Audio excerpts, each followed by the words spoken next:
Hi, guys. Welcome back to the Harambe Heroes Podcast for episode 3. Today, we're going to have a little bit of Lumineth talk.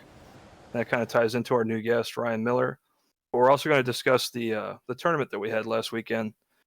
That Fat Ogre had 10 players show up. Had Zach won the tournament, but Ryan also played in the tournament. You want to kind of run through how your games went and then also tell us a little bit about yourself. Hey, I'm Ryan. I've been playing AOS for a little more than a year now, and I came in second place at the tournament. The games were really fun. Like game 1, I fought Night Haunt. That was an interesting game. Then second game I fought Zach's Big Wah and watched a rogue idol go from one side of the map to the other and like sucker punch half my army. Yeah, as rogue idols do, right? Yeah. And game 3, I fought a Nurgle and with Bellicor, and got to watch Teclis be like, "No, you can't hold me down," and still did everything anyway. And yeah, Bellicor doesn't work when you roll the 5-ups, right? Yeah, out of 4 spells, 2 of them were 5-up. Then I also made the move and the shoot for him, so Teclis was just like, "Yeah, no, you can't stop me." Nice. And then Brian was running the tournament. How did you think? What did you think of the tournament itself, Brian, from your perspective? Well, I think it was a fun day in general. I was really happy. We had 16 people sign up, and a lot of last minute emergencies, and it being very close to the holidays, some people couldn't quite make it, but we had 10 people show up. It's pretty good for a Fat Ogre tournament. They were really inconsistent at the beginning of the year, and now I've kind of taken that over. And throughout all the connections I've made playing, we get a good amount of people to show up. There were a big variation of lists there, which was awesome to see. Instead of a lot of times, it's when we go to these tournaments, it's our top 10 players, and we're all playing super competitive. Everyone got to play some stuff. Bill Carroll is a big guy that always plays Lumineth there. I mean, not Lumineth. I'm sorry. The Night Haunt. That was Ryan's first game. Mm-hmm. Probably one of the better players I play against on a regular basis, but his job keeps him from being in the competitive circuit a lot. I really would like to see him out there some more in some of these big 2-day events. I watched that game with Ryan and Zach. That was cool. I mean, it was just cool to be a TO. It's different from when you're playing. You get to walk around, hang out with your boys, make fun of people for doing things that you see that they shouldn't have done, but you probably would have made the same move in that exact moment. Mm-hmm. Hindsight's always 20/20, right? Mm-hmm. Cool. What do you guys got going on hobby-wise? I can start. And then I missed the tournament because I got a nail in my tire. And Evan's got a theory. I hate ducks. And I've run over a duck or two in my time. And he says that they started putting nails inside of the fake ducks on the road to put nails in my tires to get revenge. But that was why I didn't play. I had to get my tire patched up. But coincidentally, we were talking about Lumineth. I have bought Teclis. And I've been hobbying on that. Very difficult to build so far, but it seems like it's going to be a lot of fun. I've got like a Roman legionary theme that I'm going to try and go for. We'll see if I can do it well or not. But that's kind of what I've got going on. There's a new army every week so far, so I've got a good little streak going. Now, what do you guys got going on? Well, I'm working on snakes in Marathi. That's my goal. But as soon as Sigval drops, as it's been mentioned, so will the snakes in Marathi, I'm sure. February. Yeah. Put the brakes on that. So, I mean, I'm pushing hard to get them all done before then so that I can actually maybe a game or two in with them before it comes out. So, yeah. But I'm really looking forward to the big death ball of 20 Blood Sisters, just lawnmowering everything that's in their path. So that's going to be fun. Yeah, in theory, that's what's supposed to happen, right? Yeah, in theory. It's all, the best laid plans go to shit the minute somebody else punches you in the face. It's like. Yeah. And then Ryan has examples of what he's been hobbying on. He has all the stuff all lined up and ready to go. Let's see it. Mm-hmm. Yeah, so I actually just finished painting. Like, the camera's not going to be able to focus very well on it, but I just painted the Stone Mage. It's technically the guy sitting on the rock, right? Yeah. Technically, it's my Christmas ornament for this year. So, cool. There's that. And, of course, the boy himself. Teclis. So the Teclis. he could paint other models besides Alariel. That's just proof right there. Yes. I think Alariel looks better than all of those, though. Well, Oh, don't be mean. I'm not being mean. I Yeah. don't think those look bad. I just that Alariel. Where are your color painted looks- models? my boy I don't see Altharian none. disagrees. I'm in the same boat. My camera's not working. No painted I models. see. It's a good excuse. I don't have an excuse at all for not painting. So I haven't painted anything in a long time. Hobby-wise, I guess we'll transition right into some Lumineth discussion. So our plan for the podcast today and how it's going to be structured is we're going to do a Lumineth Realm Lores deep dive, kind of discuss all the little inner workings and rules that it has access to in a competitive setting. And we'll just kind of go from the top down, kind of do a strengths and weaknesses format. But so we'll just kind of hop right into that. And we got Ryan on to offer his opinion on that as well. He's got a ton of games on Lumineth, so hopefully that'll give us some further insight. So let me see what we've got.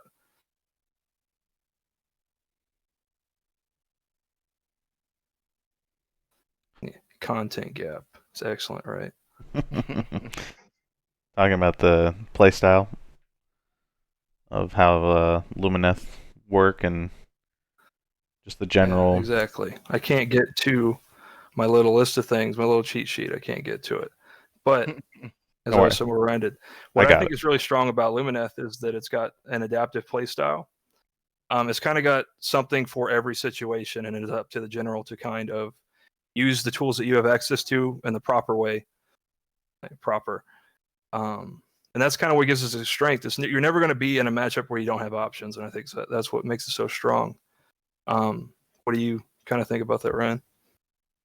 I agree, because not only just in terms of the battle traits, not only just in terms of the battle traits, where you have like the Aether Quartz, which has like 5 different uses that you can use towards whatever situation you really need them to be, but also just the having like 12 lore spells that all do different things. It allows the army to be very adaptable to whatever like they need to do at that exact moment.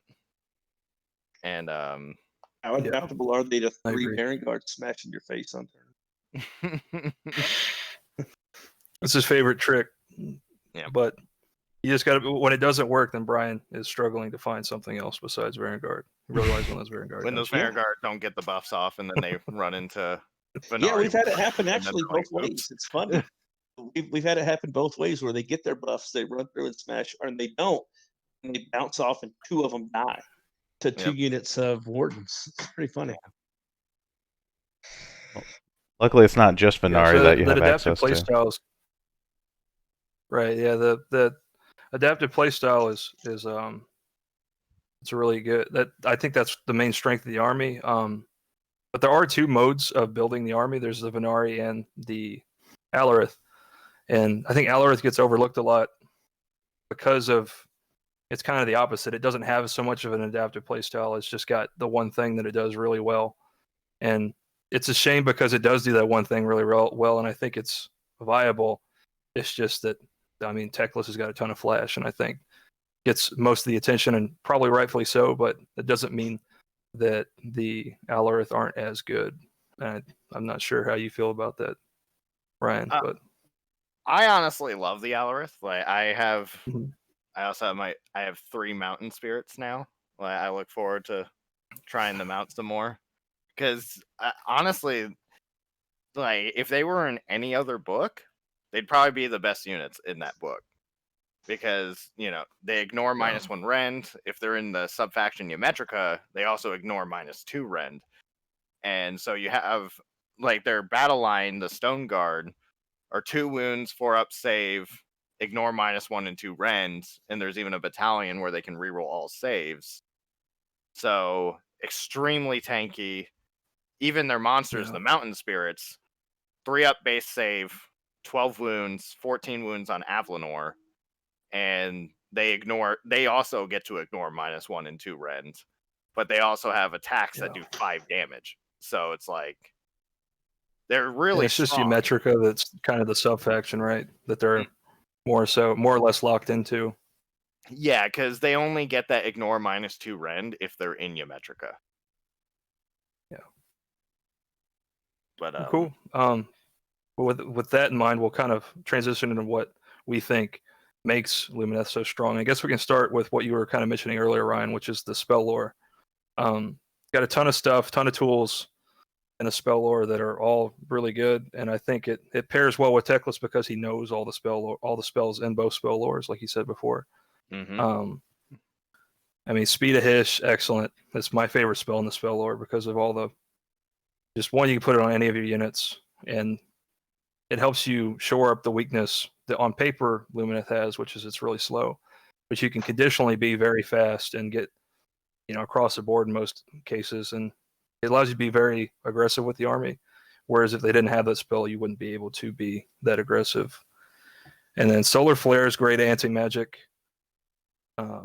You've got Lambent Light, which is also just you set up a reroll on a unit and got a ton of shooting spread across your army. It allows you to decimate people. That's specifically that one unit that you get the spell off on. Ethereal Blessing's awesome. Total Eclipse is a real pivotal spell, I think, you makes all your command abilities double the cost, essentially. Not always across the board, but in almost every case, it takes it from 1 to 2 CP, which is pretty prohibitive for a lot of armies. And then you got... Yeah, GW, we still need an FAQ on that because if something has a spell ignore, we need to know if it can ignore it, GW. You know the answer. And that's what jumps out at me. What do you guys kind of see when you look at spell lores? You named it. Those are the ones that are the problem. Not necessarily for that army. I'm not saying they need to go away, but those are the ones that quickly become certain armies are going to be fine. They don't rely on them. And I think that's one thing before we get too far into the Lumineth bashing is those things are framed as problems, but I don't think problem is the right word. Because just because something is strong doesn't mean I think it's a problem for the game, because the army does have it. Yeah, because it's very contradictory to your playstyle. But as we get further into the book and kind of outline some of their weaknesses, they really do need a lot of those strong points that they have as well. But we both have not played Lumineth at all. Well, how about we ask the person who's played Lumineth? He might have some opinions on the spell lore. Mm-hmm. Yeah, because the army is very magic focused, especially because the Venari, like the main battle line for the army, are like they're not considered wizards, but the leader of the unit is a wizard, and so like every battle line unit can bring a lore spell, and then you have Teclis, which is, in my opinion, the best spellcaster in the game, and so it's like the lore spells are very integral to the army because like the way Lumineth plays is they're very like they have to get everything together, and if one of those things doesn't work, it just kind of like falls apart because like the 2 CP -2 bravery map wide, put the Cathalar spell where something has to like bravery test every time it tries to move, like those all work together. If you don't have one of those things, it doesn't work. Exactly. And that is one of the things I like about the book is how you can tell that a lot of the rules in the book are designed to be played in tandem with each other to have an end result that's stronger than the parts, right? The sum of the parts is greater. Yep. But that and also the other thing about spell lore is all the mortal wound damage is tied into the spell lore with all of it, mostly Teclis, because you have a lot of the damaging spells are in the Voice of the Mountains. Yeah, the lore. outer. What is the lore? Yeah, the High Peaks lore. And I think there's 3 damage spells, and then you have the Better Arcane Bolt, and then you have Searing Light, which are all damage sources that are, out of combat at range, so you get pretty good application, and it's done in a way which your opponent doesn't interact with it in the same way they could in the combat phase. So I think that is the other side to the spell lores, is that you have that adaptive play style and you have the damage. So that's kind of what I like about it. I don't know if you guys agree. Well, I just want everyone to take note who's been listening to our podcast and how the tables have turned on Mr. Grigger's feelings towards Lumineth now that he has a handful of them. It feels awful to play against, especially when it's kind of, I think all elves are this way, where they're designed with mechanics that other armies just don't have access to, and so you have the full spectrum of what can be done with that rule. It can be not very strong in the hands of someone who doesn't know how to apply it very well, and if someone, like, as the knowledge goes, as your knowledge goes up, your effectiveness with elf army goes up. Armies go up, I think. But, yeah, I think so that's too. an easy way of saying that I'm beating you with my skill. I'm not beating you with my army. Yeah, I think I right? agree with that because I tell Ryan all the time that when you're playing Lumineth, it's probably the only army or one of the handful of armies that I think I've ever played where it makes you change the way you play your army. So whenever I'm running Fire Slayers or Gloomspite Gits or whatever, you go there and you build your list and you're like, this is the way I'm going to play this matchup, and I'll tweak it based on how it goes. But it's actually very surprising to see how Lumineth kind of take away a lot of that. I wouldn't say take it away, but like they make you completely change the playstyle of how you're playing, so that your army, like if you're command point heavy and you need those, you got to now maybe cut half of the stuff you planned on using out of it. So it's pretty crazy. Yeah, agreed. And it can feel really bad to play against, but it's usually taken out of the context of almost every elf faction. You're going to start in a wound deficit, usually pretty significant, like 30 to 60 wounds that you're going to have of just less army. So you do have to leverage those rules in a way that lets you make up that, because you're starting at a lower point a lot of the time, I think. Yeah, for sure. So, especially on the body side, which is how you play objectives, which is how you win games. So, I think a lot of elf factions, you see, what Hagnar has access to, or you see what Calibron has access to, or you see, Forgotten Nightmares and Deepkin, or High Tide, or, all the rules attached to Teclis. And, it's complained about a lot, and rightfully so, including by myself, because it's very easy to take it out of context and be like, this is broken, I don't have it. Why don't I have this? This is broken. And guilty. Well, it's because you have 60 more wounds. Like, that's why. But, yeah, then it kind of going on that train of thought of things that other armies don't have will kind of transition into the what the Sentinels give you in addition to all this magic, and kind of how they almost pair together with the magic phase in a way. And I'll kind of let Ryan explain it. I know it's something that you like a lot. I see you playing Sentinels a lot, so he kind of lets you run down how you use them and what they're good at. Yeah, Sentinels are one of my favorite units actually in the book, which I know that's taboo to say because everyone hates them. But they give the army a tool that really helps in an army that relies very heavily on chip damage, and they're a good tool denial, and that normally the best way to play them is to like focus down a hero or a monster, whatever your opponent is relying on the most, because like how you were saying how they coincide with the magic is, so normally they're shooting, they have 2 firing modes, they have a 30-inch shooting attack that is 1 shot each, 4s, no Ren 1 damage. Yeah. And a close range shot at 18 inches, 3s to hit, 4s to wound, -1 Ren 1 damage. But the big thing with Sentinels is that every 6 to hit is a mortal wound instead. And then they have their War Scroll spell called Power of Hish, where if they get it off, every 5+ is a mortal wound instead, and it's unmodified. So minuses to hit, like you're fighting Nurgle and they're like, oh, my Plague Bearers are -3 to hit. Sentinels are like, yeah, I don't care. Like, because they're still going to put all the mortal wounds they want into whatever they're shooting at. And that's really what's such a big deal with not only the Sentinels, but just Venari in general, is in terms of their damage, it's almost entirely through mortal wound. And so it feels really bad when, you finish your turn and it's like, oh yeah, I put out like 30 mortal wounds this turn. But it's like, but that was your entire damage. Yeah, and then a lot of armies are built on being strong in one place.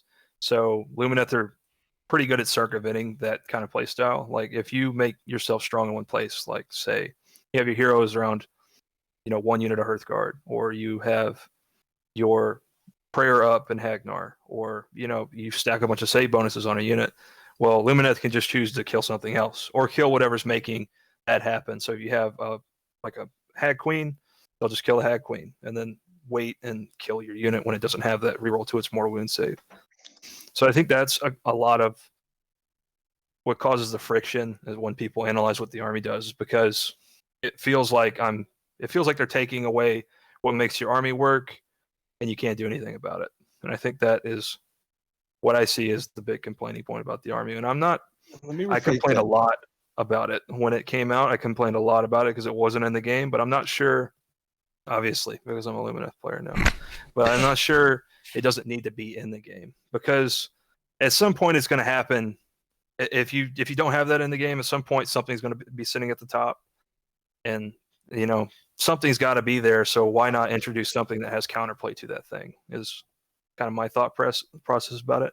I'll let Brian. I know he's chomping at the bit to give his opinion on it. I know he's got a real strong opinion about it. What do you think? No, I'm kidding. I was just kidding. I was just laughing at your mood change towards Lumineth. Ho ho ho. Santa. Well, it needs to be said. It needs to be said because I'm not going to say it. I agree that they're fine. I think they are, because I've played consistently against them, and yes, they make you change, but any good player with a decent army is going to make you change your plan anyway. So being able to adapt what you're going to do on the fly is what's going to separate you anyway from the middle of the pack. So I don't mind it. I really do like Lumineth. I just personally, I wouldn't play it because I don't know if I would be able to manage when to use each spell, when to do this, when to do that. And that's what it's funny how I can always see it from the outside, but if I was playing it, Ryan, I don't think I would do anything different than what you did in that particular turn, except my Teclis would be jammed into somebody's throat. Like we're gonna do this magic thing, but we're gonna do it in your deployment zone. Yeah, I did do that in the last tournament. Teclis put on the Thanos gauntlet. It was like, I'll do this myself, and like ran into melee combat with like 3 things, and he killed a black coach, he killed a Nurgle general, he did it all in melee. It's just so hard, and I can see it more so as I see the army played more. Is that if you're playing chess with Lumineth, and Lumineth very much turn Sigmar into a chess game. That's what they're trying to do. Lumineth is your queen piece, so the queen can do everything around the map, right? It can go all over the map, do a ton of different things, and do things that none of the other pieces on the board can do. But the queen can also be killed by pawns, right? If you get out of position with it. And as soon as you lose Teclis in your army drops off significantly. If you haven't put yourself in a position to win the game before Teclis is dead, you're not going to play catch up without Teclis. So I think that is what the balance is. And a lot of what the Lumineth players are going to separate themselves with is how you use Teclis, I think. Because the army building is so one track, I don't see many people playing without Teclis. So I think it's such a big part of how Lumineth play that I think that's how people are going to separate themselves when playing Lumineth. I don't know. What do you think about it, Ryan? No, I agree. It's because the thing is just that all the tools that Lumineth have, Teclis just makes better. Like he makes all your spell casting consistent. He, like they feed into each other. Like everything in the army overlaps. Everything supports each other. And so it's like, it makes sense that Teclis would be in the majority of lists people run. So, but like going on with this conversation is that I think the big thing with Lumineth is, like, especially when they first came out, everyone's looking at their rules and they were like, what is all this? Like, this has never been in the game before. Like, what is all this stuff? I think it's good that they're adding new stuff into the game. Like, is everything they're adding good? I don't know, but it helps change up the game a bit, because especially with how big Lumineth are on like tool denial, armies like how Evan was mentioning, Fire Slayers, normally the only way you deal with Fire Slayers that I hear all the time is, oh, just kill their heroes. How are you gonna kill the hero Yeah, and behind that 20? it was said as a meme because you could never kill the heroes, right? Yeah. But now Lumineth can kill the heroes. So now Yeah, people complain Lumineth can about actually do it. So it's Well, And that was the same thing. Yeah, Fire Slayers and Hagnar said that for years. We're not an overpowered faction. Just kill our heroes. Well, good luck. Challenge Right. accepted. Good luck getting through the 90 Witch Elves or the 60 Hearthguard Berserkers. Exactly. You finally get an army that can do it, and now suddenly it's an issue. like, I don't know But, if hero sniping and then is this way for the game to go, but it helps change it up that those armies that rely heavily on hero support aren't just dominating the entire game. Yeah. Right. Agreed. I'm not sure what the right. I don't know. Like a solution means something different to everybody, so it's hard to come to a conclusion that everybody's happy with, right? Like everyone's going to have a complaint with it when whatever version that winds up being, someone's going to be angry with the end state. But something else I noticed in the hero phase is real integral to it are the Hish and Twin Stones and the spell portals. You see that a lot in almost every Lumineth list in some combination. Brian, why do you think that is?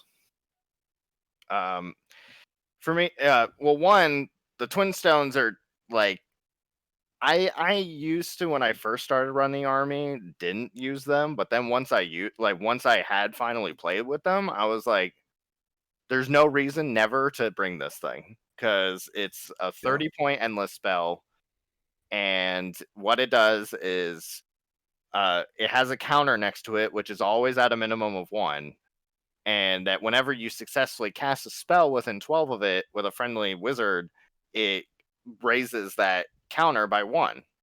And then when you're casting spells, a Lumineth wizard within 12 can choose to draw power from it, and whatever that counter is, you add that much to your casting value. And due to a recent designer comments, they actually clarified that if you draw power from it and then successfully cast a spell without it being unbound, it still charges it. So once you get that first spell off on it, you're basically always at a +2 casting as long as you keep successfully casting the spell. And then if you have Teclis, basically everything's at a +3 casting. And you can even, the auto cast from Teclis, you can choose to, like, those affect it. You can actually charge it up with Teclis's auto casting. And then when you need that spell that you really need to get off on those sentinels, because, you know, they have Croak or someone just waiting to unbind you, then you're like, oh, I didn't even think about that. I'm +6 to my casting. Like, good luck, Croak. Yeah, it seems like it's really important to get power Hish off a lot of the time, especially on the Sentinels. Yeah, it evens that out a little bit, because I mean, you could just not get the setup and nothing happens. Yeah, as for and then spell portals. Yeah, as for the spell portals, it might as well be like kind of how the Cloud of Midnight should be just like glued onto the Eidolon of Mathland. The spell portals, they should almost just be like, if you bring Teclis, you automatically, like, they add the points onto Teclis, and he comes with spell portals whenever you use him, because it's just too good when you have him, because, like, especially like Searing Light, it only affects enemies within 18 inches of him, which is good. Like, you know, he's a big base, so you can definitely still hit people with it. But when you can suddenly put those spell portals out 18 inches, and then from 18 inches from the spell portal, you can hit every enemy within 18 of that, suddenly you have a 36-inch range spell that can hit like the entire enemy army and do mortal wounds across the entire thing. Yeah, and I think if you're looking to adjust the army, that's where you start. I think. Mm-hmm. In the same way that if you're looking at Croak, I don't think Croak should be able to climb up on the Balewind and you know, turn that spell range, you know, into 20 or 30 inches by the time you get done adding with the Balewind and the hero. Yeah, I think that's something they should at least consider looking at. Any kind of AoE based spell has to be glued to them, or has to start from the model. Yeah, I agree, because it's like as much as that Searing Light is normally that opening act you always do with Teclis and watch your opponent sit there as you're rolling all the mortals that you're putting on everything. It makes sense. Mhm. It is painful for you, like your opponent, to sit there and just watch as like you deploy on the edge of the map and he can still hit you with that. Like, because Yeah. it's not even the only spell he can abuse through it, because you can also do Lambent Lights, the pick an enemy with an 18 and you Mhm. reroll all hits for shooting.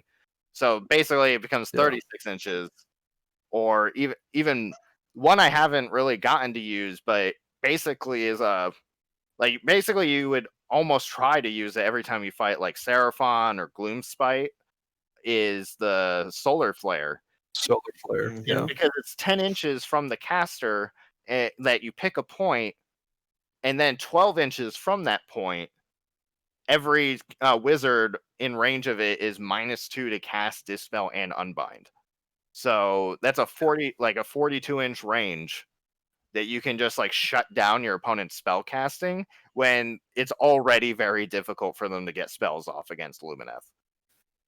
Yeah. And then, yeah, there's just the spell portals seem really, really strong.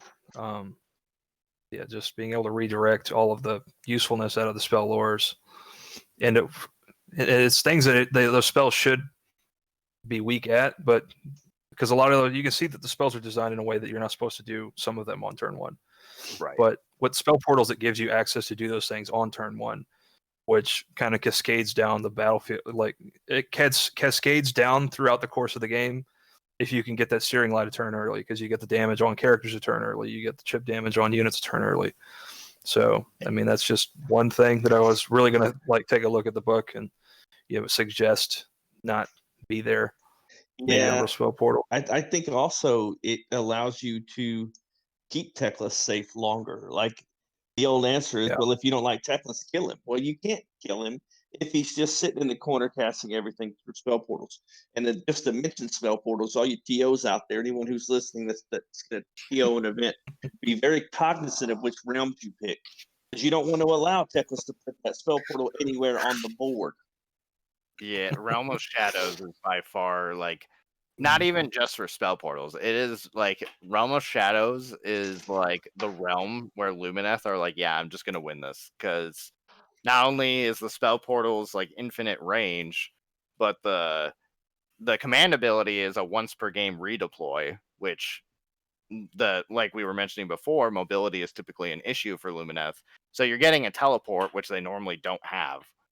And then also the terrain rule in Realm of Shadows is the overgrown terrain where you can't see past it for line of sight. But Sentinels have a thing where they can pick an enemy unit within 30 that they can't see, and they get to shoot at them as if they see them. Yeah. Yeah, well, then that's kind of the things that we think are strong about spell lore, range damage, mortal wound access. They all kind of tie together, and it's something that a whole lot of armies don't have access to. So I think that's why almost all of the complaining is tied to those mechanics, I think.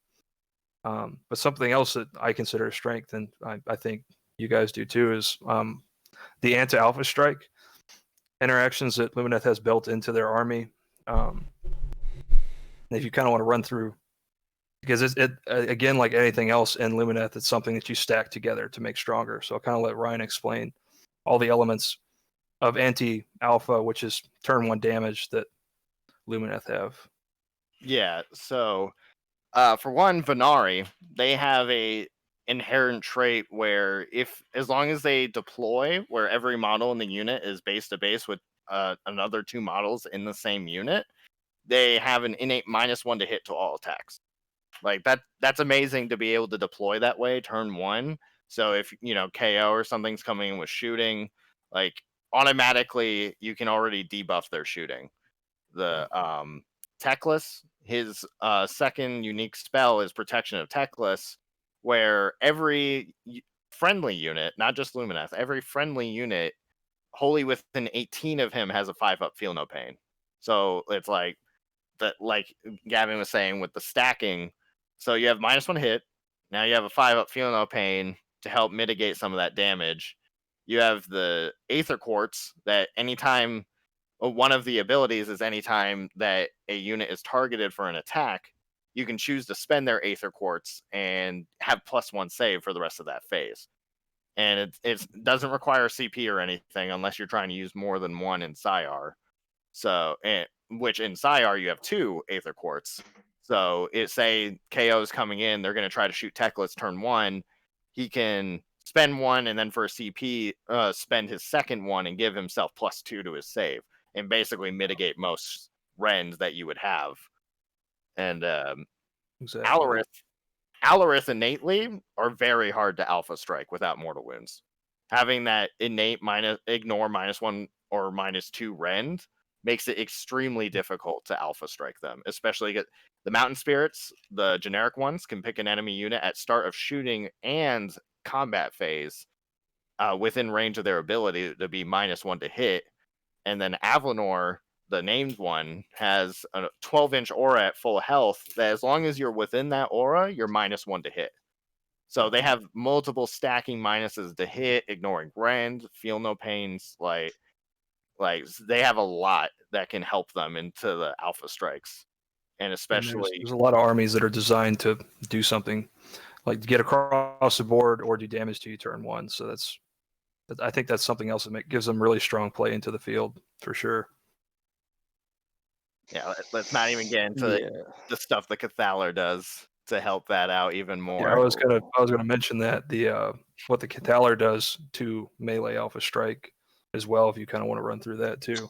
Yeah. So the Cathalar has, and like one of the battle traits for Lumineth is that any Cathalar, when you would spend a Aether Quartz on a friendly Lumineth unit wholly within 18 of a Cathalar, the Cathalar can choose to absorb it so that you don't get the permanent -1 bravery debuff that you normally get from spending Aether Quartz.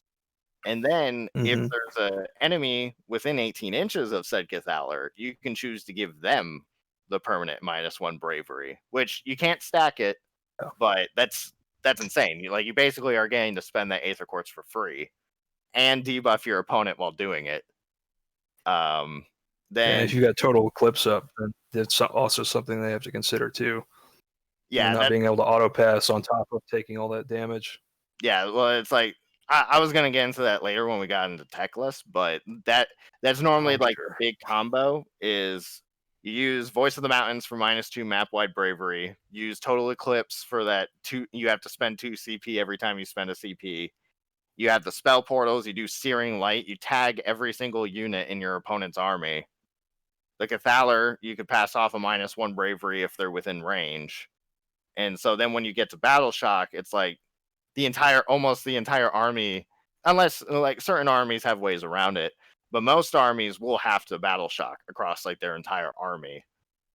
And then the big thing with the Cathalar that gets the biggest like reaction is the fact that in the Battle Shock phase, they can pick a friendly Lumineth unit wholly within 18 that needs to take Battle Shock, and then you roll a dice on a 2-up, that unit becomes Battle Shock immune. And then she can take the losses that unit had for that turn and put it onto an enemy unit that still needs to take Battle Shock. Super crazy. Yeah, because I mean it's an auto pass for bravery, which usually you're spending a CP for free, and then it's even better than that because you take those losses and stack them on top of that unit. So I mean, if something goes fast across the board and doesn't have Battle Shock immunity, and you don't have 2 CP, like it's basically just going to bug splat itself. Yeah, because even some Chaos Knights, if it manages to like, that is not the thing, in my opinion, that gets the biggest reaction, because I have seen the reaction to Goading Arrogance. Well, I have seen it. I have seen. We'll talk about it. I've got a whole section for the Cathalar. Don't you worry, Mr. Lofton. It's a whole section in the toolkit section. Yeah. But you started mentioning how Teclis plays into that, and that's my last talking point for strengths. Is I just made a whole talking point for Teclis because I know that both of y'all have plenty to say. Let's let Brian kind of describe what he thinks makes Teclis strong from the outside. Well, I think I'm interested. I think it's a strength and a weakness. I mean, he is your army, and from playing from a position of like Archaon for instance, like Archaon's a good buff piece, but I don't think he works in the way that Teclis can do. Like Teclis can shut the entire game down between all the spell lords. I don't need to go back through them. You guys went through a lot of them, but I know specifically a couple that I don't like are I can just reduce your bravery to nothing, and then if I roll 2d6 over your bravery, you don't get to do anything. You don't get to move. Yeah. You don't get to fight. Board wide is probably a little excessive, I think, Yeah. with something else that could be looked Yeah, at. the board, also that once per game auto dispel, all this auto stuff in the game right now. I don't necessarily think it needs to go away yet. I think it's a little early to say that, but just being able to say nah. There used to be an army that did that, and it was in their lore as why they did that. Thorn used to do that, but it did cost a resource to do that. This doesn't even cost you a resource. It's nothing. It's just nah. You're not going to get that damn spell off. Yeah, kiss my ass, Archeon. Hey, Archeon has a free dispel too. No, he does. Well, Yeah, can't dispel. eat He and does. dispel? Teclis has an unbind and a dispel, sir. You should know your verbiage better. Yeah. Yes, I should. Yeah, Yes, I should. At least he's here to correct us on the spot today instead of later. Yeah. Next week, faction focus. Archeon. Yeah, the stuff that I noticed when I took a look at the War Scroll was he had access to both spell lores, like I said earlier, all spells. So you're not having to choose. Usually before a game in your pregame army building, you have to make tough decisions on what spells you want, where he just gets access to everything. I think that's really strong and kind of overlooked. Plus Searing Light and Protection of Teclis, which are two spells that are so strong that he almost doesn't need access to the spell lores because he's going to be casting those so often. But just all of it together is really strong. And then the spell shield, like you've been talking about, Ryan, and then auto casting, auto dispelling, and auto unbinding. I think we're all three of those things are very strong. I don't know kind of what your opinion is on it, Ryan. Yeah, he's definitely, in terms of like the god models currently in the game, like Nagash, Alariel, Marathi, he is definitely he earns the title of the mage god. Like missed one god. No, that was on purpose. Croak. Yep. Sorry. I don't remember him. That's not the one. Now he's not a god. You're wrong. Did you say Archeon? Yeah. Missed one. You're spiteful. And so, like, the big things, like, just to clarify when it comes to how his magic stuff works is, one, he doesn't have normal spell casting. He auto casts his spell, but he decides how many spells he gets to cast, where he can either choose to cast 4 at casting value 10, 2 at casting value 12, or 1 at casting value 12 that cannot be unbound. And then with his unbinds and such, he has a 1 automatic dispel, 1 automatic unbind, and he has a unlimited number of unbinds. Like normal unbind with +1 because it's tied to his War Scroll, right? Yeah. Nice. He has a aura that it does degrade, but what it does is every Lumineth Realm Lord unit within, not wholly within, range of the aura gets +1 to cast, dispel, and unbind. And not only that, if they're in range of the aura, they get a 4-up magic negate, which, normally that would just be fine on, like, okay, cool, 4-up magic negate. No need for more. But Teclis is like, yeah, no, like, I'm special. And he's like, the 4-up magic negate, if you successfully negate it, you, from the unit that negated the spell, you pick an enemy unit with an 18 and just do D3 mortal wounds. So he basically not only negates it, but he like reflects the spell back after. Yeah, and it's every unit. So a lot of those AoE spells that are popular in the meta right now, like Croaknado, and the KO Warp Lightning Vortex. If Lumineth did not have that one specific rule, that's what gives them play into those two armies, I think. Yeah. Because without that, I think that that Seraphon and KO are pretty. It already is a pretty demanding matchup between Lumineth and those two armies, but I don't think I think it takes it to almost unwinnable. Yeah. If they don't have that spell shield. Yeah, you go from this either unwinnable without it, to where suddenly if the KO player doesn't, or Seraphon player doesn't know what they're doing, they drop Warp Lightning on top of the middle of your army and suddenly watch their Ironclad get killed from all the mortal wounds that get reflected back at it. A really strong ability. That's Teclis. I'm sure we forgot something. His War Scroll is like 2 pages long. We were joking with Evan about it earlier that it's longer than his whole Chaos Dwarf book that he has. Like the one War Scroll is longer than every role that he has in his. Yeah. Good shooting, decent melee. You know. Oh yeah, that's the thing too. 16 wounds, 4-up save, 12-inch base movement that degrades. But he has a 18-inch shooting attack, one shot, twos. But yeah, it degrades. It's always funny to see a speed-a-hish Teclis just fly 24 inches. But yeah, it's 18 inches, 1 attack, 2s to hit, 2s to wound, -3 Ren, d6 damage shooting attack. And then his melee, and then adaptable toughness and adaptable damage because of the Aether Quartz. Yep. So I really like that about it too. Yeah. I think tying into what you were saying, Gavin and Ryan, is it's kind of hilarious to see how Lumineth, they always have like the one thing that like in most armies I'm like, man, I wish I had this 4-up magic negate or whatever, or something along those lines, and then it just keeps going. It like they were writing the rules and they're like, oh, but what if it did this on top of that, and what if it did this on top of that? Oh, the Cathalar with her 2+ bravery immunity, that's pretty cool. But what if it also made your opponent take that battle? It's always like this extra caveat where you're just that kid with like, I want another scoop of ice cream on top of the 18 I already have. It's really fun to see like how they did that, all of it. So.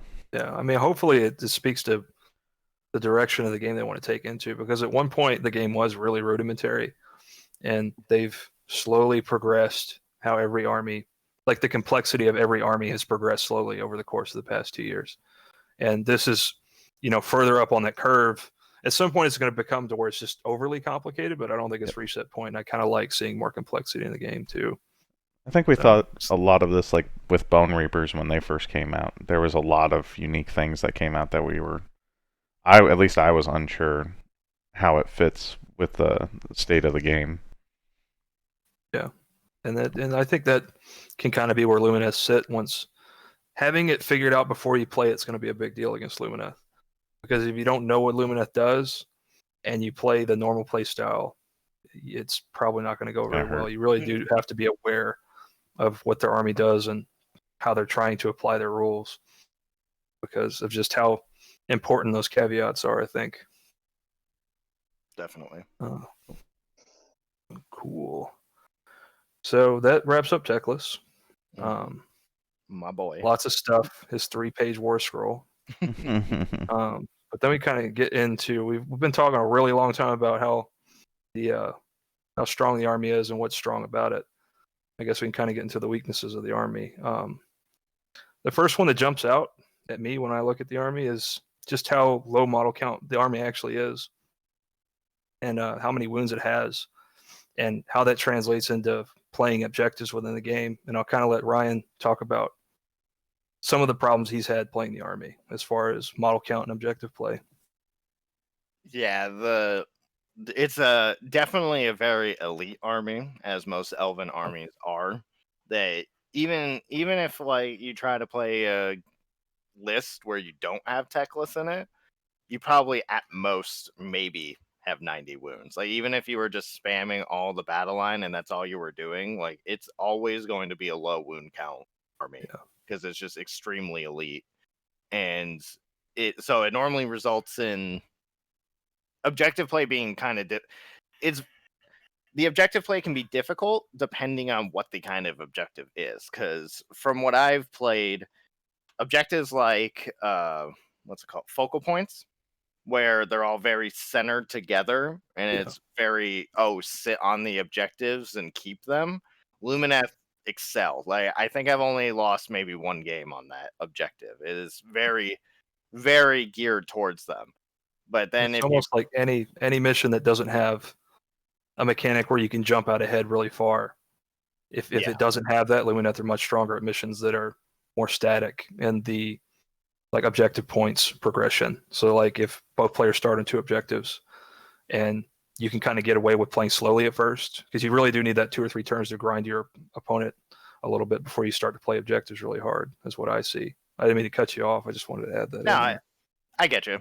Yeah, well, because like because it's both a strength and a weakness of the army. Is it's very heavy on chip damage. Like there's outside of the like mountain spirits, they don't have really high focus damage unless you're like running like a 30 block of wardens or something, which there obviously there's weaknesses to doing that too. But the overall is that they, like how I mentioned that they mainly do damage through mortal wounds, but like they don't do a lot per unit specifically.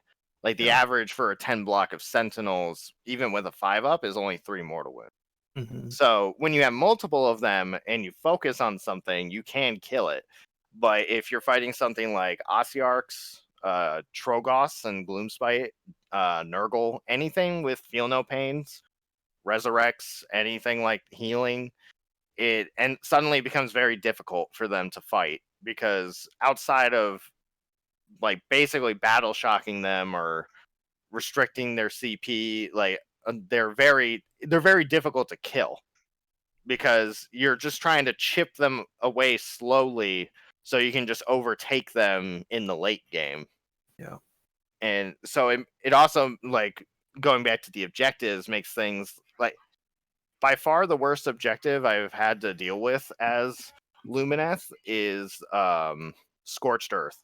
Like, yeah. I don't think I've won a game as Lumineth on Scorched Earth. Like, it is very difficult. Even if you build into mobility, like even if you, I have a list where I have like 30 Dawn Riders, and it's like the speed, like like I still think it's difficult to win even with high mobility in the army, because the army, it plays very death ball. Like everything sits together and just moves around with Teclis.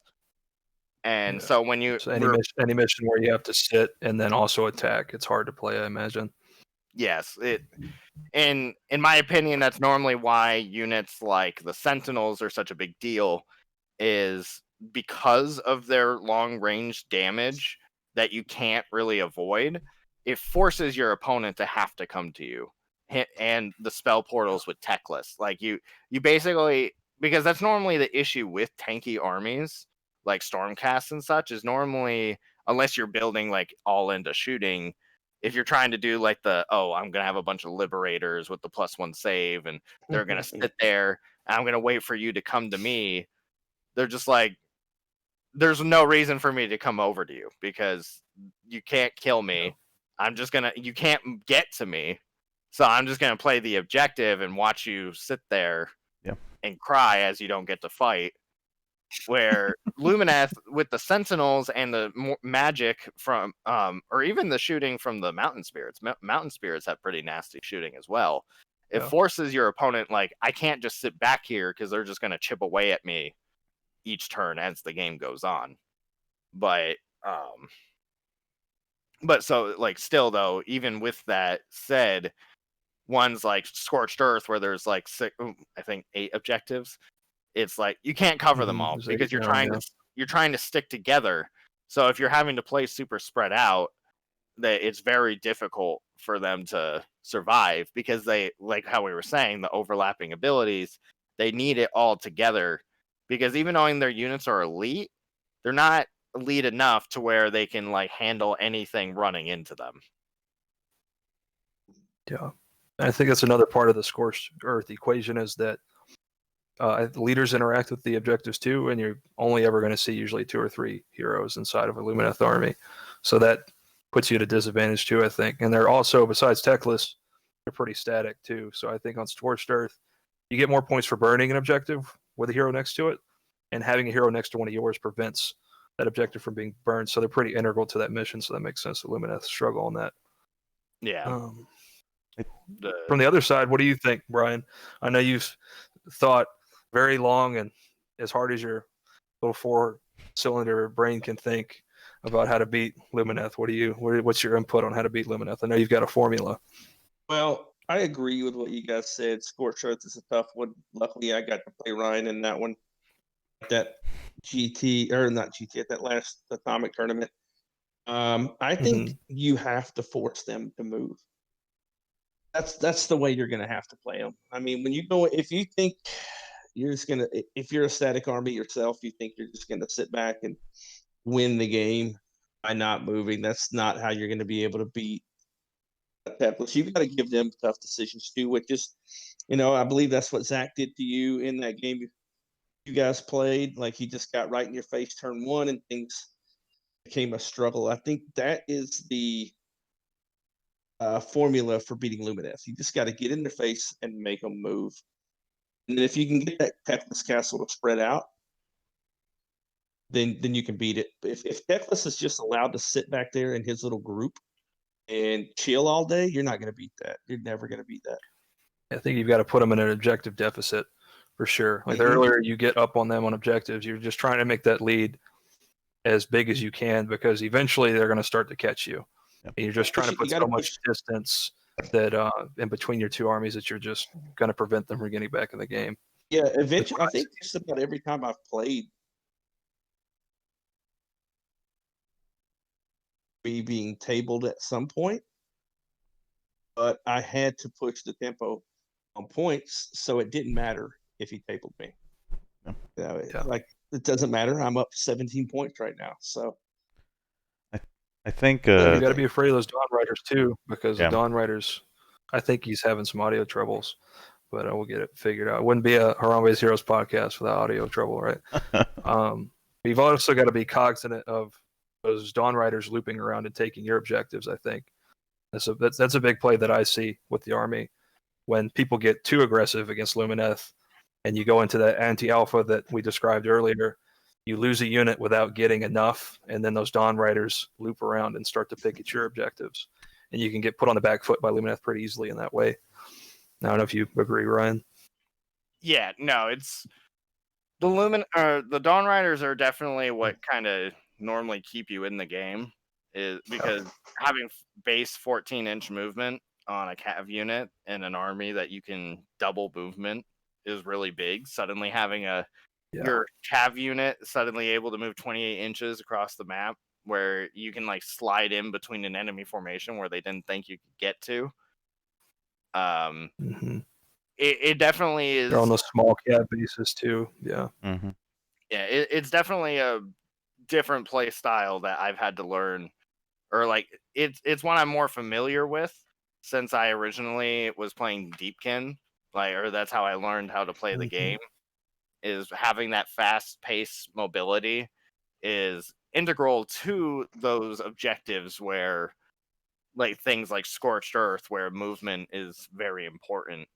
That you need something like Dawn Riders to be able to keep it. Like, you can basically, the Dawn Riders allow you to do to your opponent what they need to do to you. Where if that Dawn Rider unit can 28 inches across the map, take an objective turn one, and force your opponent to move to you, that's exactly what Lumineth wants you to do. Yeah. We skipped over that earlier, but that's another big strength of the army, I think, is the fact that they can take Deepkin allies. Specifically, that Shark with the net and the 3-inch range on those spears, I think, is going to see some play, or it should see some play, I think. I know Ryan's been fiddling around with it, trying to get it to work. What's kind of been your experience with the Deepkin and the Lumineth together? Well, for one, I love shield eels in Lumineth. I think they're amazing in Lumineth because those abilities from Teclis, like the 5-up Feel No Pain and the 4-up Magic Negate, they apply to friendly units. So when you ally in Deepkin, they get those benefits. So when you have shield eels, 4 wounds, 4-up save that ignores rend, and they have 14-inch flying movement, and now you give them a 5-up Feel No Pain, which is normally their biggest weakness, and then also a Magic Negate to help stop them from being tied down. Suddenly they just they're like a completely different unit than from how you run them in Deepkin. where like the way I've been playing with them is normally I run them up with Teclis. Like Teclis just sits behind the shield deals as you move up, and the shield deals, like if someone has like Archaon or something, you ram the shield deals into them just to hold them in place, so Teclis can do whatever he wants in the middle of the map. And the sharks have definitely been good from what I've tried. Like I have to get over the idea that they're just meant to be like sacrificial lambs, because that's how I've always had it. Because in the Kellion Core, I always had to have at least one shark, and so I always was just like, you're gonna sit over there on the edge of the map and make sure no one deep strikes over there. But if they do, oh no, they kill my shark, and I don't care. Yeah. But now they're almost equivalent to Morsar now in terms of damage. Like they are real value, yeah. But and like I said, in most of my games, it's like they end up dying quickly because I still think of them that way, and I'm like, oh, I'll screen off this area with these two sharks, and they die. And it has worked out most of the time, where they basically use up a turn of my opponent's movement for me then to like hit them with my shooting and magic. But like. Mm-hmm. I think there's definitely a better way to use them than how I've been using them. There's always a better way to use everything, inevitably, Yeah. I think. Cool. Another kind of, it's not a weakness, it's more of a reality, is just that I see, is that the army has a ton of resources that need to be allocated properly. Where, if you're talking about Aether Quartz, you're talking about spells, you're talking about, just your models in general. Is just, at the simplest point, just your models need to be allocated in the right place. I think that resource allocation is going to be a big separator in terms of where Lumineth is placing as well. And you kind of run through the experience you've had, like choosing spells, choosing when to use Aether Quartz, choosing where to move your models, where they need to be. Kind of give your opinion on that. Yeah, no, resource allocation is a really big thing with Lumineth. Like when you're not the one playing them and watching it from the outside, you're sitting there like, God, this army doesn't have anything it needs to do. It doesn't roll dice. Like it doesn't. There's nothing. They're like, oh, they're very small brain energy. Like, but there's. I know Brian's got the opinion. In Brian's defense, Teclis doesn't actually roll dice when he casts spells, so it is a reality, sir. Yeah. Yeah, I don't even know why that kit came with dice in it. That was so stupid. It's like a fucking joke. They came with dice. Like, why even send them dice? They don't It need came them. with barrel dice just for Gavin. I hate those things so much. It should come with like a little Ron Burgundy note that says, I do what I want, that you hand to your opponent at the start of every Magic phase. I do what I want. But yeah, to me, I see it very similar to Fire Slayers, where when you're fighting them, you don't feel like they're really having to do much. But when you're the one actually playing them and you realize all the effects and abilities and placement and everything that has to be set up just right for all the work, it's like suddenly, oh. Do you mean Teclis being on the board? That setup? You mean deployment? No, it's cool. It is an important part. Where Teclis goes on the board should tell you as an opponent a lot. Where to move everything. It should be a big indicator of what, what he's trying to do. That's what he did to me at the tournament. As soon as Teclis came down, he was like, all right, this wizard is going into the very corner of the map. Yeah. Like, just going to make sure he's not even anywhere near in range for those unbind. But yeah, a lot of the, from my experience with the resource allocation, like, Evan can attest that when I was first starting to learn the army, you're sitting there for like 20 minutes with the book, like, okay, what spell am I going to cast? Like, which one should I be casting right now? Because it's like, especially with Teclis, his spell casting is so powerful. It's really valuable. And choosing the wrong spell can sometimes just lose you the game right there if you don't put the right spell. Even the sequence, like 4, 2, or 1 spells can lose you the game. And that's an important choice, too. Mm-hmm. Even sometimes the way you cast, in what order you cast the spells. Yeah. Trying to bait out unbinds, or depending on what kind of spellcasters your opponent has, might make you think whether you should reduce how many spells you're going to cast just to make it tougher. But when you reduce how many casts you're going to do, you're automatically like taking away resources from him. And you've got to commit to this long string of things. When a decision in Lumineth usually equals like 5 or 6 steps, and once you commit to that decision, you're committed to it, regardless if step 2 or 4 or 5 fail. Like, that's the path you're on, and if any part of that fails, it becomes significantly less than what it is in theory, which is a pretty big problem sometimes. Yeah, and every unit in the army, from what I can tell, is like that way. Because like Venari with the Shining Host, you're -1 to hit, but you can't run or charge while you're in it. And you can only pile in 1 inch, which, isn't a big deal for something like Wardens with 3-inch attacks. But knowing whether you should deploy in a Shining Host or that turn you'd want to run. So not being in a Shining Host is a big deal, especially because the way that the rule is worded, you can't go back into a Shining Host once you've left it. So, like, there's that. The Alarith, you have the... I don't even know why they really made it an ability to ignore the Rend. Apparently, that's actually something you're supposed to declare at the start of each turn. But I don't know why you wouldn't ever do that, because there's no downside to it. Yeah. But it's when a you're drawback. Using, like, Well, go ahead and forget. when you're using, you didn't say it. When you're using the Stone Mage in the battalion, there are choices like that where the reroll saves on the Stone Guard, if you choose to do so, you only can pile in 1 inch. And if you choose the Stone Mage stance, where she and any Stone Guard wholly within 12 inches of her get an additional rend on their attacks, they can't pile in at all.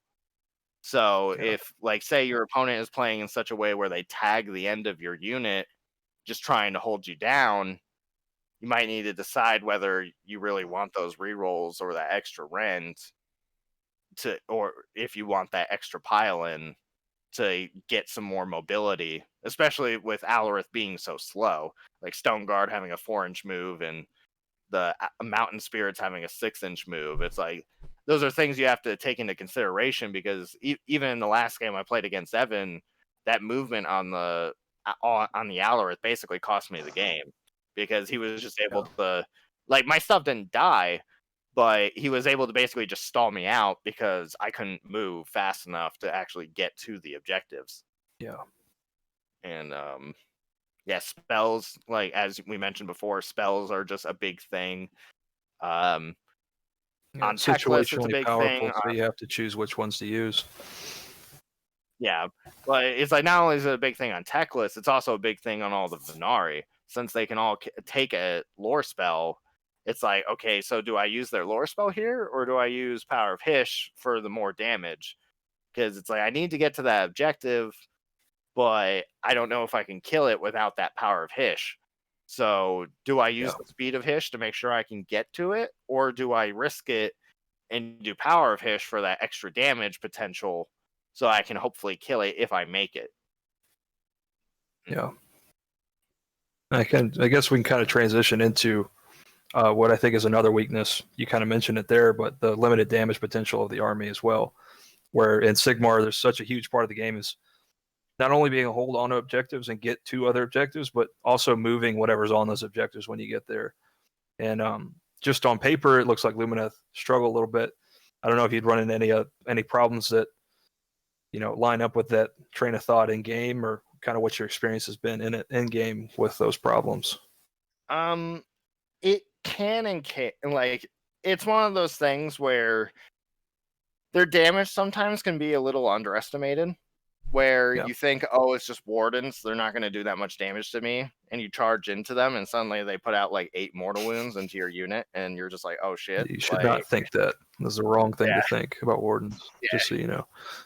Or because, like, even in like the last game I played against Evan, Eltharion, he's definitely one of the high damage dealers of the army if you roll, but he's also very swingy with his damage, because his damage is D3 on all of his profiles, but he has so his main sword profile, the Fang Sword of Eltharion, is 4 attacks, 2s to hit, which cannot be negatively modified, and any 6s to hit multiply into 2 wounds, and then it's 3s to wound, 2s to wound if he charges, and any 6s do a mortal wound in addition, -3 rend, D3 damage.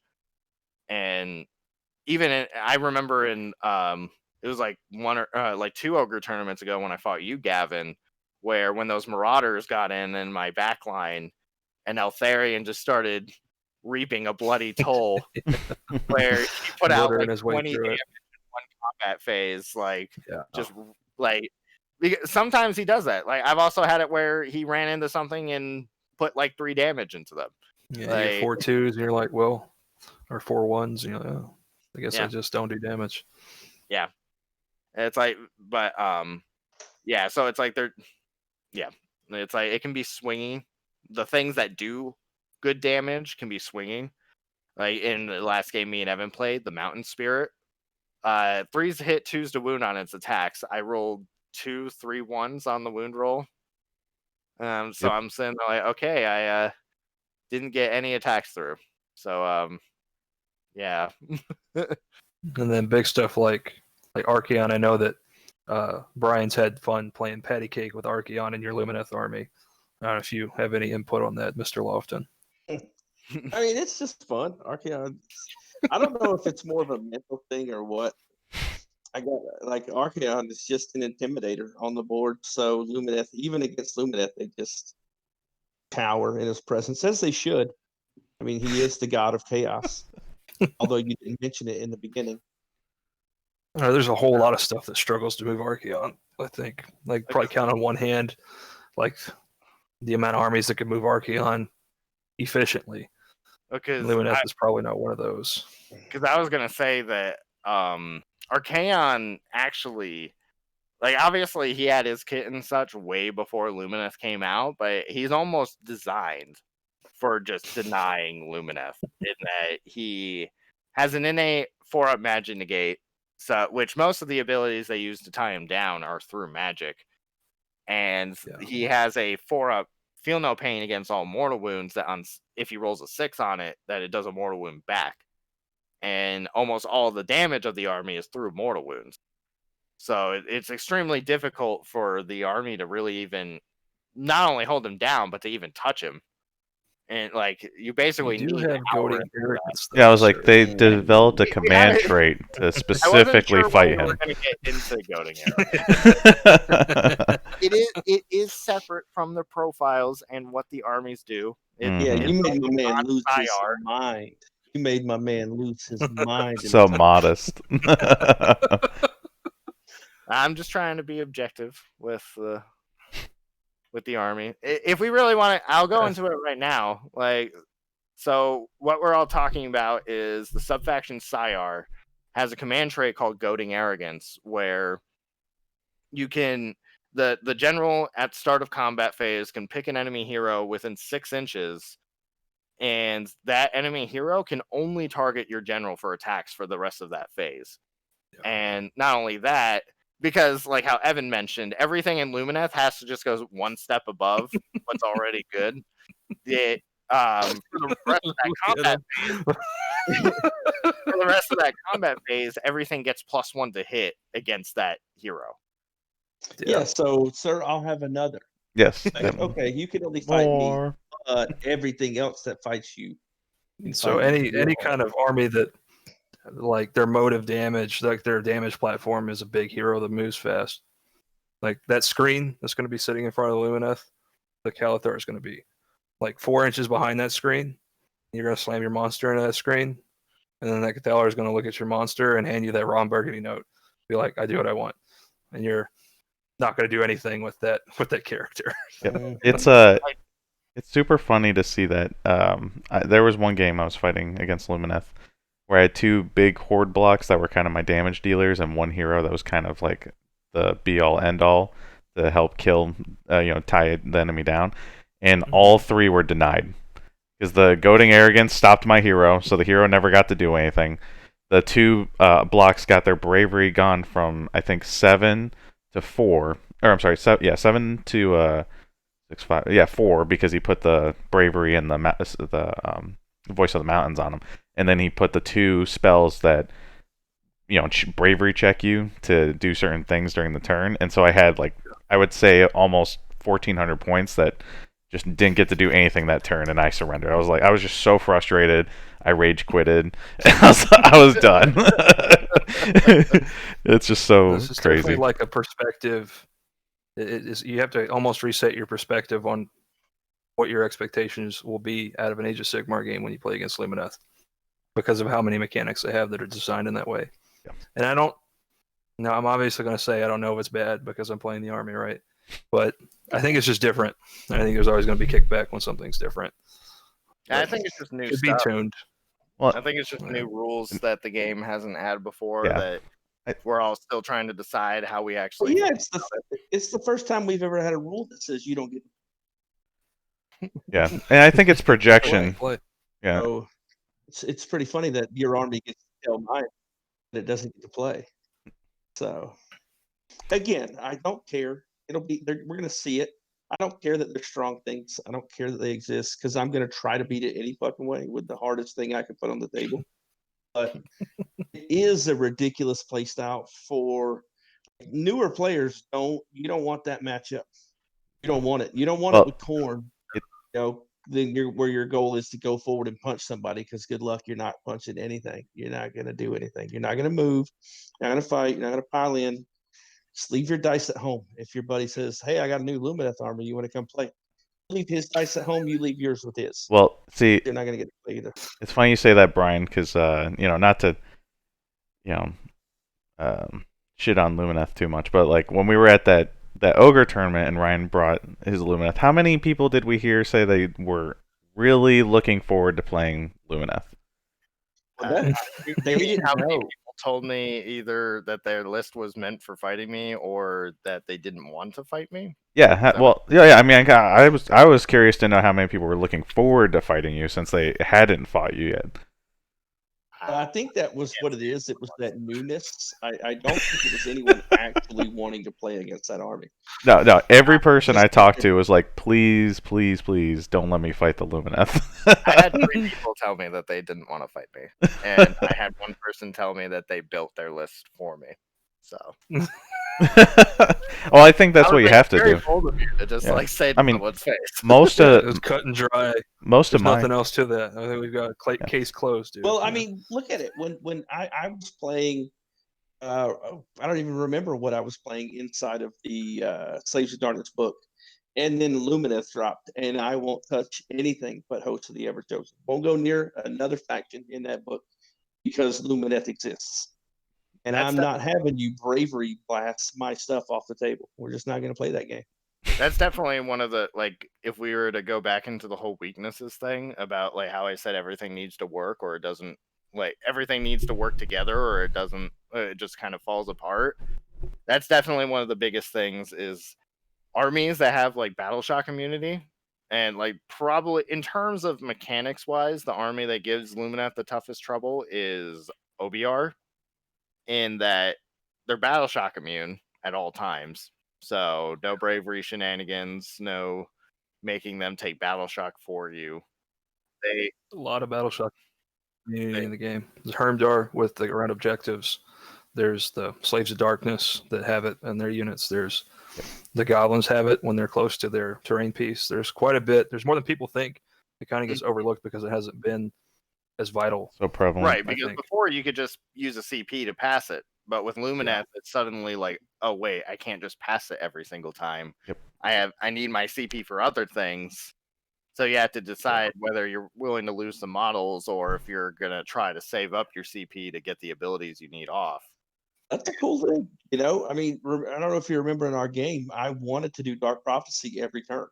But there was a specific turn when you got that spell off where I needed a charge to go off that turn, and I needed the reroll just in case. So I couldn't do Dark Prophecy because I had to save both of my CP. Yeah, that spell is kind of crazy because you let's say you had I would say most lists either don't have a CP that except for the one they start with on turn 1, or even if they bought one or they have one battalion, they can still only use one command point, assuming the spell continues to go off every turn.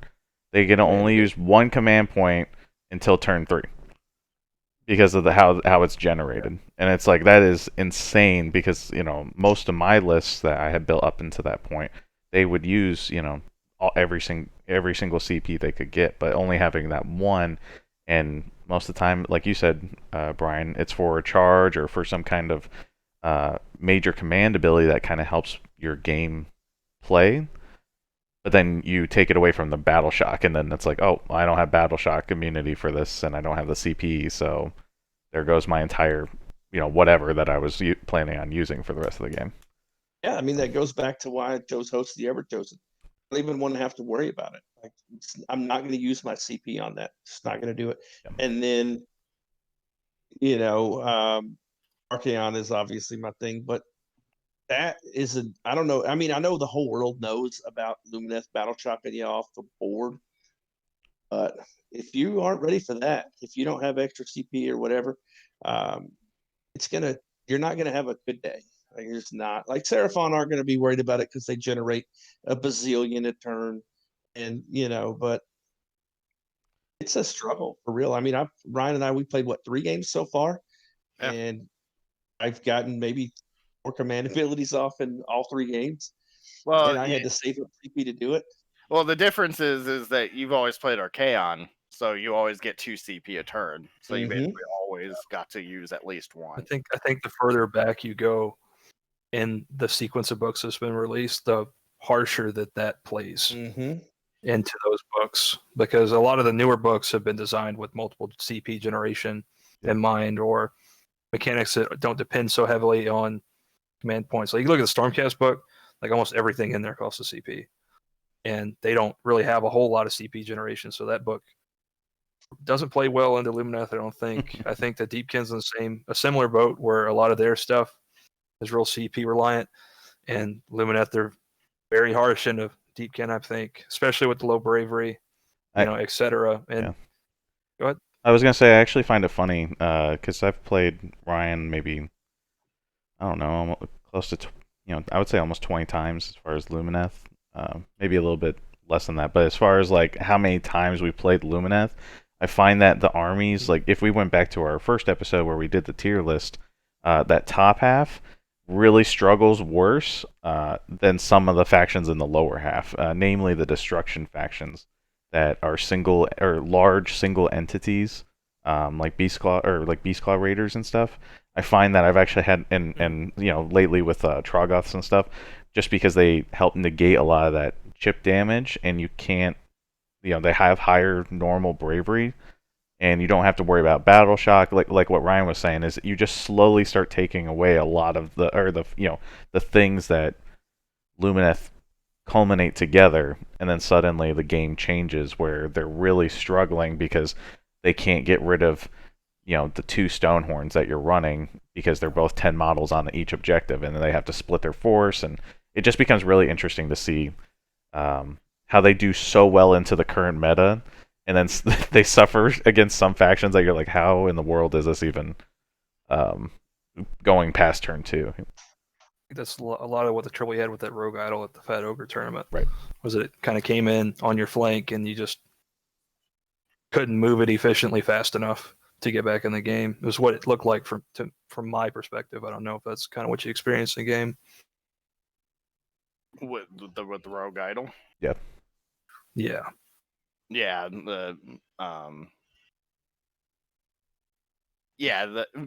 because one of the big things with the Rogue Idol is as high bravery, and it's not a hero. So Sayar can't goading arrogance it, and it also gives itself an innate +1 bravery because it has a bravery aura. You think that might be why the Rogue Idol was selected over the Maw Crusher in that? I don't think that Mr. Kennedy would ever make a decision like that. Never ever would choose his list for fighting me, for prospered. No, not you in Never particular. has happened. Every time we mention people just building what he thinks is strong. Lumineth, Just what he thinks is strong. I think everyone, honestly, I think today, especially with the way we've been discussing it, I think everyone at the tournament that we've participated in since they come out, and every list that I've seen that's like hyper competitive, is geared towards fighting a Lumineth army. Even if there's only one, they expect that if they go to that final game, they're probably going to face off against that Lumineth player. And I think that's Some kind of armies that, like, what changes it. your knowledge can carry you past a matchup, and there's some armies where you just need tools to deal with that army, and I think Lumineth is definitely in the second half of that, for sure. Yeah, you either got the tools to deal with it or you don't. You're not going to outplay Lumineth, unfortunately, in most scenarios. Yep.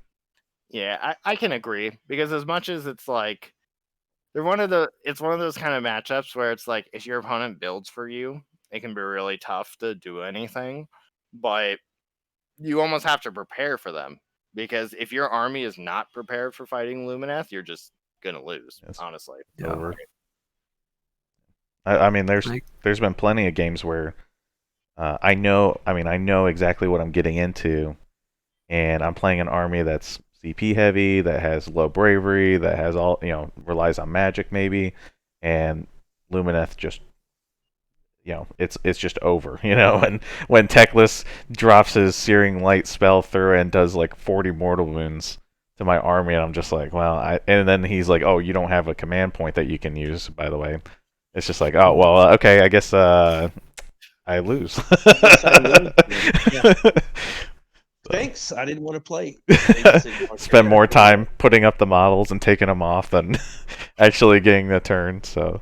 Yeah, you just throw your models in a pile in the middle and say, I'll deploy what's left after you take your turn. If you see that brown bucket behind Ryan over there, that's his salt bucket that he takes with him everywhere. He just collects all the tears of his opponents with him every time he plays that army. His attorney told him to start handing out consent forms whenever he plays them. Please cry here. Yeah, there you go. I know it's backwards recording, but I actually just got this. Can you tell everyone what it says, just so that they're aware of what it says? Tears of my players. Who got you that? Did you get him that? My parents got that. Yeah, they hear me. They hear me bitch all the time. Too, huh? Yeah, they know the legends. They probably know about more Lumineth than half the people that play this game. So, you guys are talking about the Lumineth Deepkin combo. Why are the Deepkin even willing to even work with Teclis? Didn't he like them and then go out for a pack of smokes and never come back? He didn't like them. There was a. GW just kind of did a roulette because they're like, they gotta have something. I think that's the word for it, right? Stockholm syndrome. Maybe. It's the proper terminology. You guys are not what I intended. Deadbeat dad syndrome. Yeah, I don't understand. Like, because you wouldn't think they would work with them. Like, maybe it's just because technically Lumineth are one of the only factions that really know about them in terms of the lore. That don't forget about them. Yeah. I don't know if y'all have seen Harold and Kumar. But those hillbillies in Alabama have that little Cyclops thing locked up in their basement. That's the relationship that Lumineth and Deepkin have. They're Come on out, buddy. Nasty, twisted up Cyclops creature like, locked hey, in the basement. The GIMP is pretty good right now. Go get the GIMP out of the box. They're not so bad. Yeah. Just like, please, Father. I mean, I was telling Ryan that he almost needs to do like a Blitzkrieg army with them, where he just has the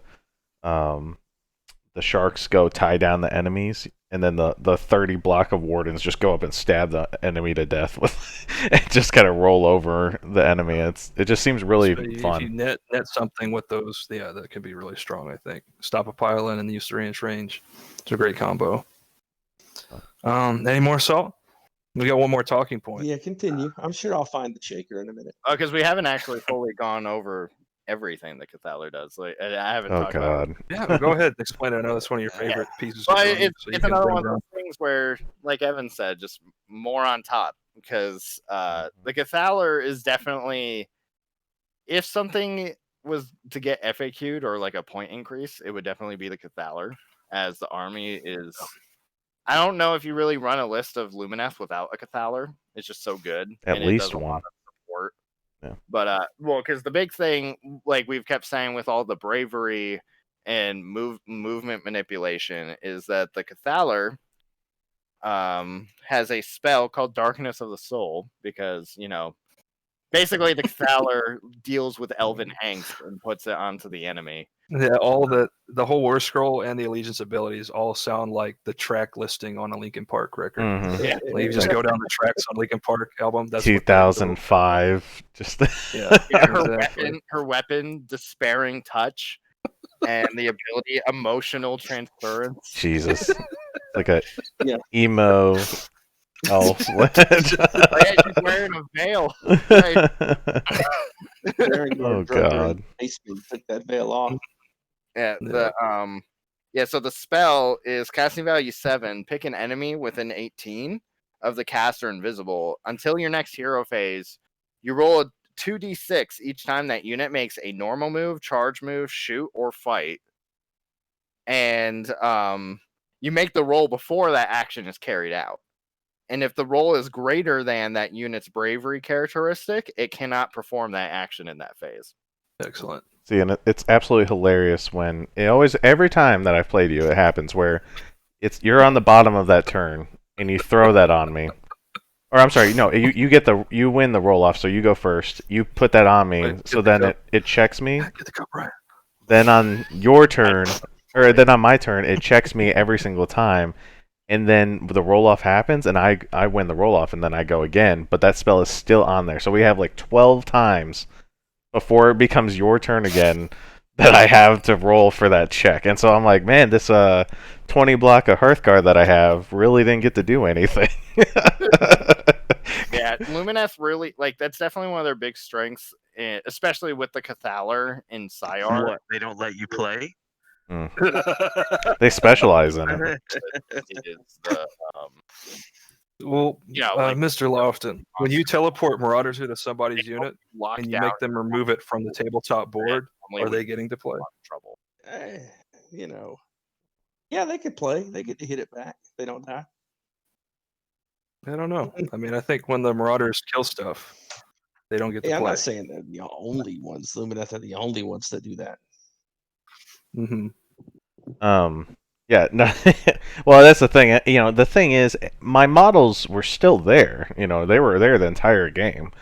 It's just, so I would say it's probably a little, take it for what you will. At least, when you're teleporting 40 Marauders and they just kill everything. Teclis is a generous god. Yeah. He doesn't kill you. He just, kneel. Just surrender. It's okay. Like, don't worry about it. Yeah, we won't kill you if you just bend the knee now. Sorry, I was having some audio issues. I couldn't hear what you said. Welcome to the club. That's okay. We're just bitching about Lumineth. Only always. It was just the spell, and then we were talking about at least the models are on the board, for the game. Don't forget, Teclis can do the same thing. He has one too. So she ain't the only one doing that. In the That's happening twice. Well, it's in the lore, I believe. Yeah. Lore of the Peaks. There's one called I think it's called Crippling Vertigo. Crippling Vertigo. Casting value 6. That sounds terrible. You pick an enemy unit within 18. Roll 2d6 anytime they make a normal move, charge move, or pilot move. And it's the same bravery test. Because I did that in one of my games against Brian, where he put the By My Will on his 40 block of Marauders. And I had Teclis go up, and he put the Crippling Vertigo on the Marauders. And then I had Dawn Riders charge into them. And so with that, only the front row of the Marauders were actually able to fight when they died. It's crazy. Because they have to move. They get to pile in. They don't get a pile in now. Really? I think the last weakness I had noted down was that and it's not so much a weakness that you see on as much. You see it on the tabletop, but you also see it just in list building and hobby wise. Is it's very, very linear list building, where Teclis is not an auto include, but almost at that point, and then you only have those 4 or 5 war scrolls that you get to play with. So, in all my list building, it's still fun to list build, but relative to other books, that's a big like lack that I see. And I don't know if you'd run into the same problem, Ryan, but it just seems like it's really linear when you start to list build with them.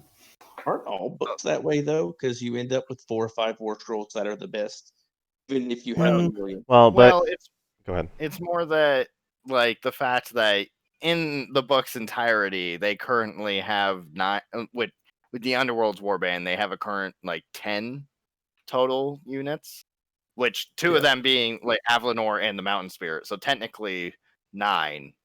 So it's like, oh, I have like 10 different Lumineth lists, and I'll like show it to you guys sometimes, like, hey, what do you think? And you guys are like, It looks the same. didn't you send me this before? Like, Yeah, you already sent me that list. It looks the Oh same. no, this one It's unit's different. Yeah. yeah. And I think that's the two, as far as prediction on like, for tournaments and stuff, you don't get to see the list beforehand sometimes, and it's like I know what a Lumineth player is going to run. Almost always Teclis, which is, a third of the list right there. And then you have to include Wardens unless you're running Alor or the Ymetrica. You have to run it's required. You can't. I mean, you can talk about it more, Ryan, but it's just like you're forced to kind of run a certain setup. Yeah. They're all good.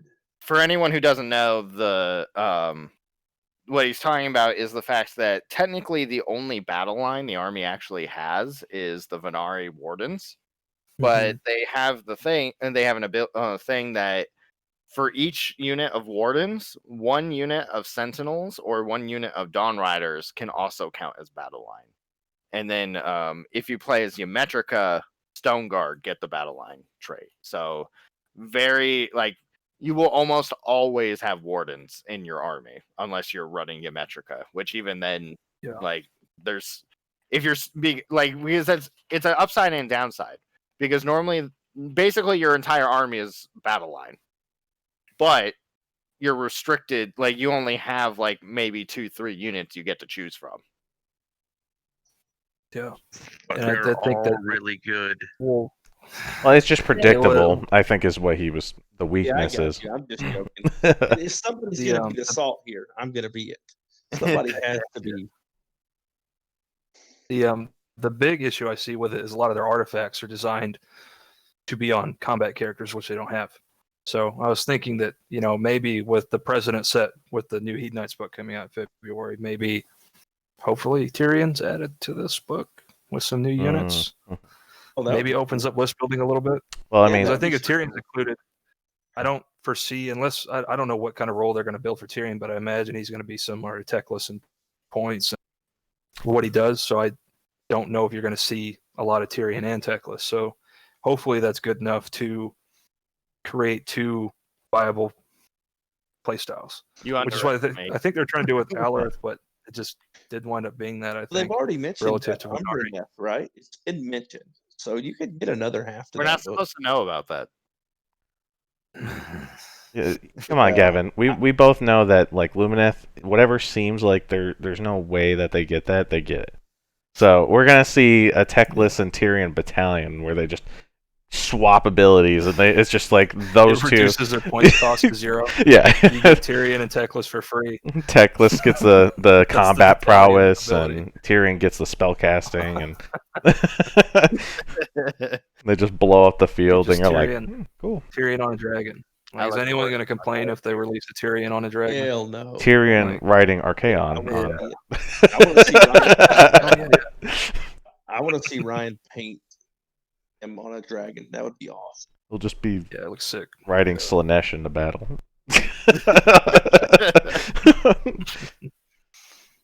No, sir. Sigvald will be doing that.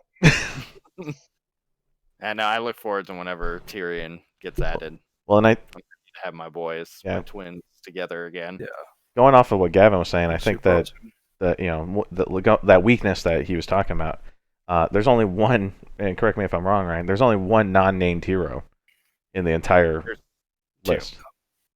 Stone Mage. Oh, right, exactly. So, but you're gonna run the Cathalar over the Stone Mage in almost every matchup, And then so that goading arrogance can really only be put on the Cathalar, which is nice because of how small the base is, but it also makes it weak because if they ever get attacked, it's just they're probably gonna die. I mean, even all the extra rules on the Cathalar make it to where you're almost better off taking a second Cathalar than taking one of each of those heroes. Like that's how much of a discrepancy there is in lists and is in War Scroll between those two models too. Well, especially if you're running Psyar, because the battle trait where the Cathalar can absorb an Aether Quartz is once per phase, but it's per Cathalar.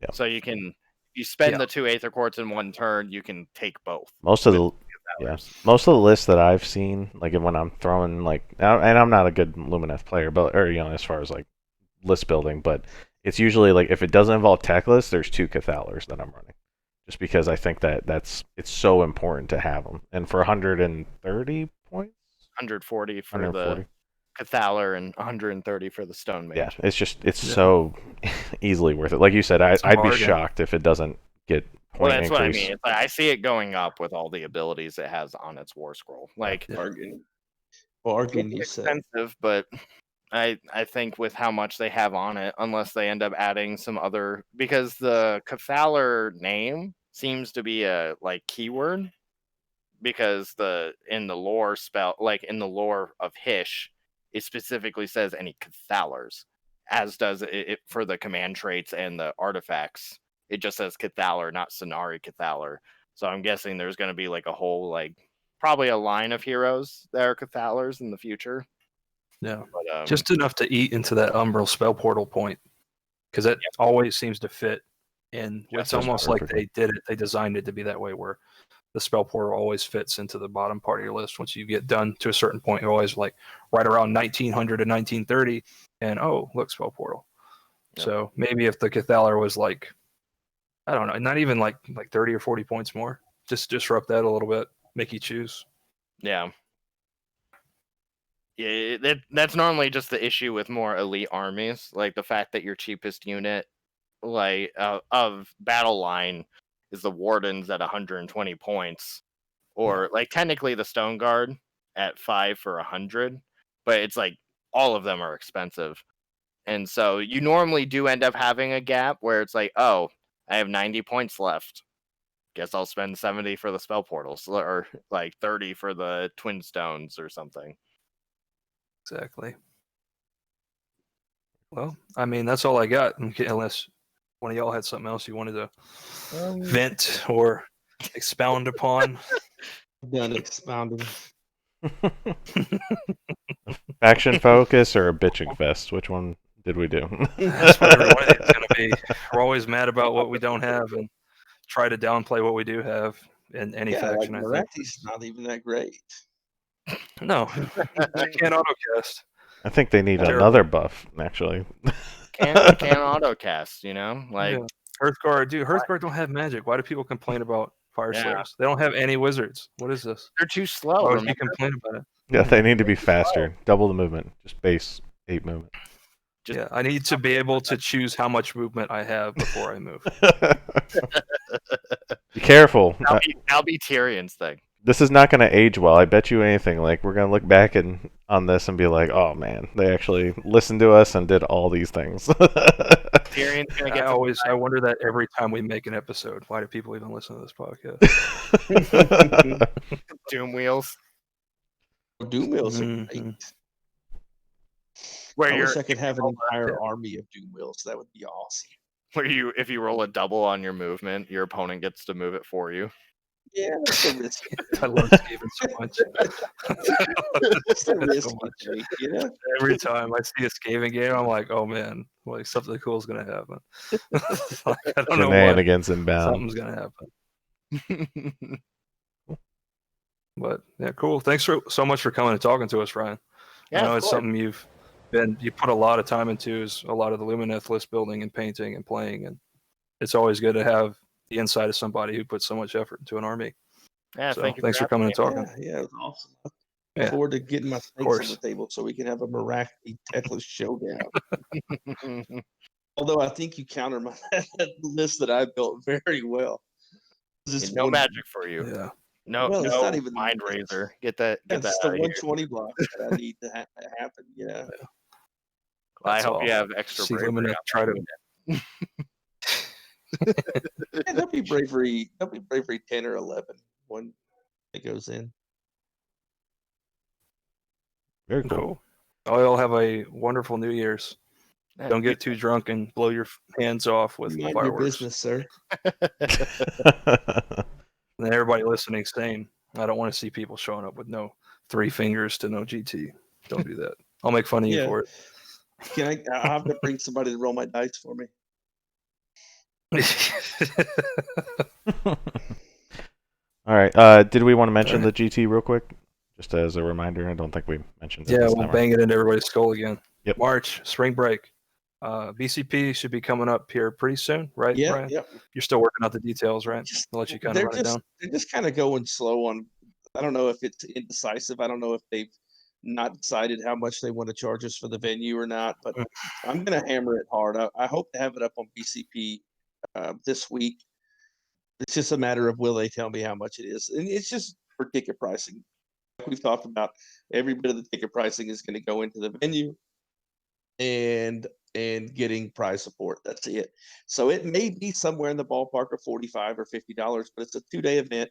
It's all going back into prize support, and it's going into the venue that's actually allowing us to come out and hold the 2-day event in their store. So I really look forward to getting everybody together and getting all the competitive players back out and trying to kick off a year. We'll see how it goes. You know, I really am. It's going to be a lot of fun.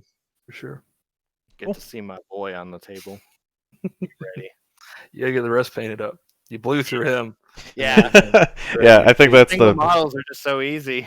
always the biggest issue is getting that army painted for the GTs. But at least many people are now have like an excuse to actually do it.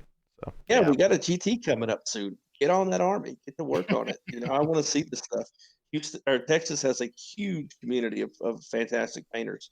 I mean, that's as much as playing the games is seeing these models out there. It is just a good weekend to come check out all this stuff and all the talent we have between game players and modeling and painting. It's just a fun weekend that we'll have. thanks everybody. Cool. Thank you. Yeah. For having me. I appreciate